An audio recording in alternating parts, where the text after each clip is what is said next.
Let's try to get a count of all the animals that we have and try to make identifications where we can. All the animals going off-site, I'll need to collect their medical exam forms to send with the animal. As they go into the truck, I need to be keeping a count of how many dogs, how many cats, how many whatever we have. So if y'all could just make sure that I see you before you load them on.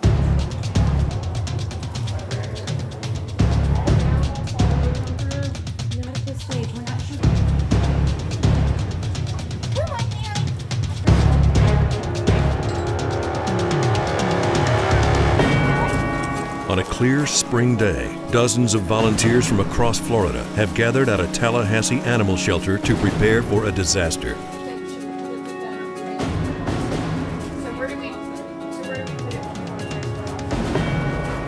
A wide variety of organizations have converged on the facility to move its animal population to a safe area in nearby Wakulla County. This is only a training exercise, but everyone is working as if lives depended on it.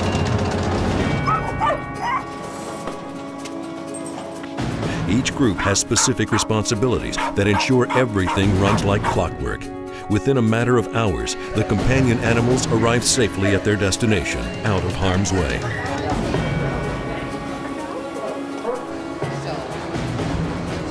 The bright skies and cheerful faces are in stark contrast to the events of 2004 that led to this day's exercise.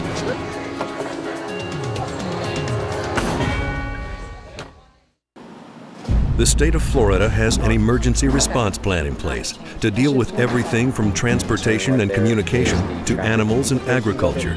When a disaster strikes, those responsible for the emergency support functions, or ESFs, set their plans in action and coordinate the relief efforts. During these same emergencies, a number of volunteer groups also respond.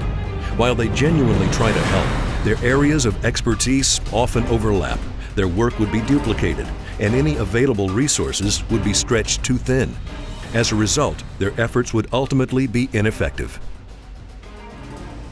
To prevent this duplication of efforts when dealing with animals and agriculture in emergencies, the Florida Department of Agriculture and Consumer Services, the lead agency for ESF 17, teamed up with the University of Florida's Institute of Food and Agricultural Sciences, UF's College of Veterinary Medicine, and the USDA's Farm Service Agency to develop a new approach to disaster relief. Together, they formed a coordinated multi-agency group with the range of resources and talent to quickly and effectively respond to any animal or ag emergency. What they created was the Florida State Agricultural Response Team, better known as SART. When an emergency strikes, it's a local matter first. But when resources are exhausted, or if the situation is beyond the experience of the local emergency management operations, all it takes is a call from the animal or ag emergency management leader, and SART moves into action. From the beginning, SART established close ties with all of Florida's county extension services, working with them to see how SART could best help the community in a time of disaster. Located in every county in the state, the Extension Agency has a strong presence in the community, and often the county extension agent serves as the county's emergency management leader and ESF 17 coordinator. The County Cooperative Extension Agency is also a part of UF's IFAS, which itself is a wealth of resources. Its faculty has experts in agroterrorism, biosecurity, plant and animal pests and diseases, radiation, exotic and invasive pests, and food safety. It can provide facilities and staffing and assist with communications, damage assessments, and coordination of emergency animal sheltering.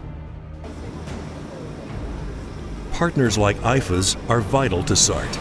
Whether governmental or non-governmental, each partnership brings with it special talents and expertise that gives the coalition strength. One such non-governmental partnership is the Veterinary Emergency Treatment Service, or VETS team. All right, what do we have, a male or female? Assembled with the help of the Florida Veterinary Medical Association, the VETS team has been a leader in conducting and coordinating multi-agency exercises and workshops around the state.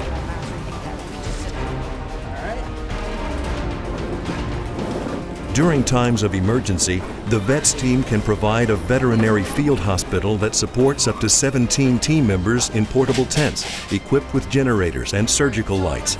It can also deploy a large animal technical rescue team, as well as provide companion and livestock animal evacuation and transportation.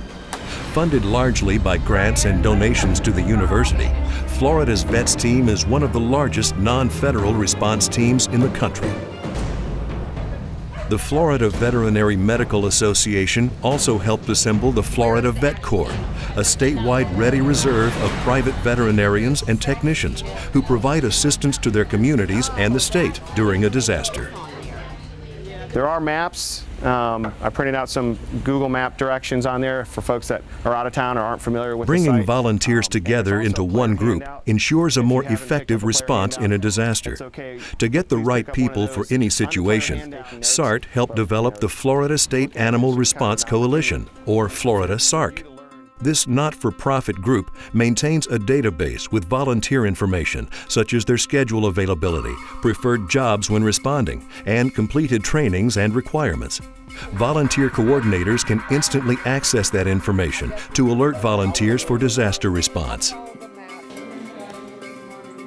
The SART concept also allows for its partners to bring multiple resources together at both the state and federal levels. During times of severe disaster, like the summer of 2004, Florida's resources may fall short. In the wake of such overwhelming damage, the federal government can help the state in its response.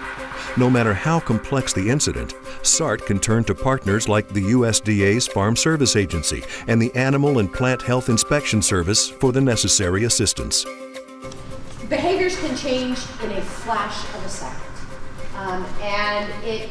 what those triggers are varies from animal to animal. It could be SART started with the goal of enhancing animal and ag disaster response through training and coordinating resources.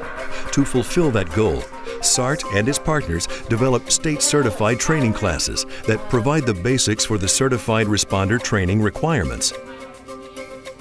It also developed an information communication system that includes a website, web-based courses, self-study classes, and information on classroom education modules. An online monthly newsletter, the SART Sentinel, also informs SART members about upcoming training classes, exercises, and events in animal and ag disaster response. In addition to the classroom and self-study training, SART coordinates regional exercises throughout Florida each year. Full-scale exercises play a critical role in preparing for an actual disaster response, whether SART acts as lead or as response support.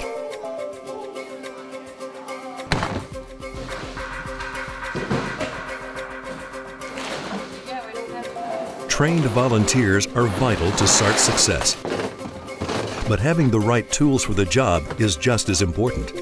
To carry out its objectives, SART purchased the MARE, or Mobile Animal Response Equipment. MARE features 16-foot livestock trailers that carry enough supplies, from crates to bowls and food, to set up a temporary shelter for up to 150 companion animals. Other MARE equipment includes sleeping trailers and portable showers for the personnel, livestock carriers, and portable water haulers. 7 MARE units are stationed throughout the state and are available to local authorities as they're needed. Designed to be deployable to any impacted region, MARE has allowed SART to become an all-hazard, fully self-contained response team. Doctors, this is the last dog for this group.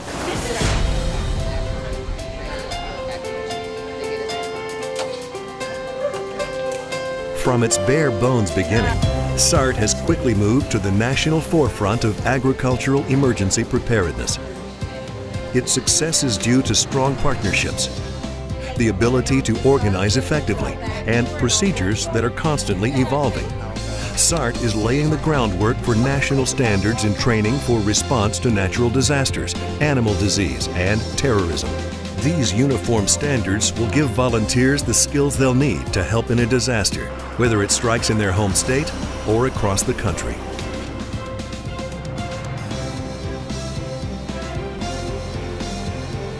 On this spring afternoon, though, Preparing for a local disaster is on the minds of these SART volunteers. And while this is only a practice drill, today they are working as if lives depended on it, because one day they will.